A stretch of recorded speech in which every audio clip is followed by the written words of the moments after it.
सन्माननीय व्यासपीठ, आदरणीय गुरुजन, येथे जमलेले प्रेक्षक आणि माझ्या मित्रमैत्रिणींनो, आपल्या भारतातील प्रत्येक नागरिकांसाठी आनंदाचा व अभिमानाचा आणि मानाचा दिवस आहे। अशा या क्रांतिकारी शुभदिनी प्रथम सर्वांना 79व्या स्वातंत्र्य दिनाच्या हार्दिक शुभेच्छा। स्वातंत्र्य दिन हा सर्वच भारतीयांसाठी महत्त्वाचा उत्सव आहे।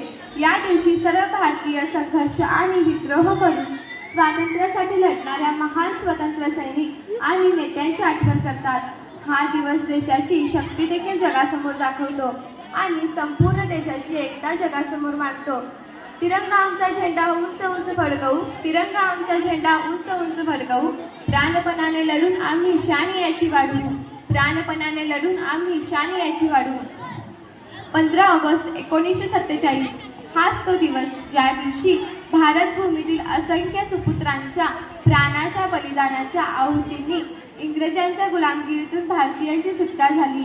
इंग्रजांच्या दिलेल्या असमानतेचा, वागणुकीचा, भेदभाव आणि सक्तीचे नियम यांच्यामुळे अनेक शूरवीर स्वातंत्र्य दिन भारतीयांच्या मनामध्ये एकतेची भावना निर्माण झाली।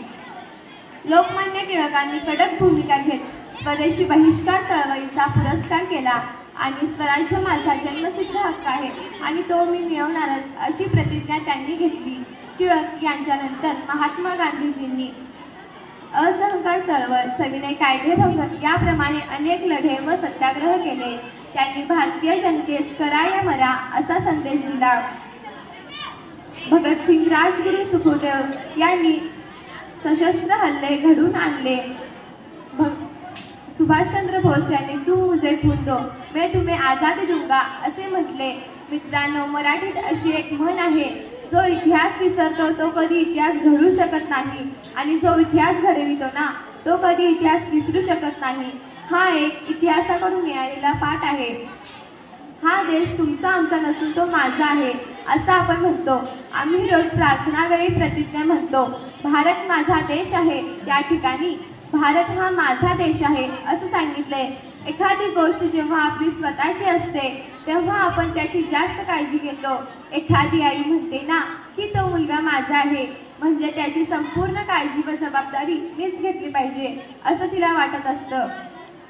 हा देश देखील माझा आहे म्हणून या देशाची सुद्धा काळजी घेतली पाहिजे। वसंत बापट यासाठीच म्हणतात की हा देश माझा याचे भान जरासे राहू द्या रे, हा देश माझा याचे भान जरासे राहू द्या रे। आज आपण जगातील सर्वात मोठी विविधता असलेल्या लोकशाहीत आहोत। हा कृषी क्षेत्रापासून औद्योगिकरणापर्यंत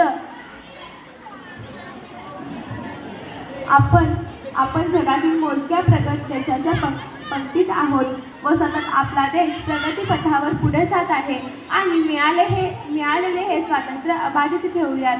आजच्या कार्यक्रमाचा शेवट चंद्रशेखर आझाद यांच्या विचाराने करते। दुश्मन के गोलियों का सामना करेंगे हम, दुश्मन के गोलियों का सामना करेंगे हम, आजाद थे हम और आजाद ही रहेंगे हम, आजाद थे हम और आजाद ही रहेंगे हम। धन्यवाद। जय हिंद, जय भारत। सरकार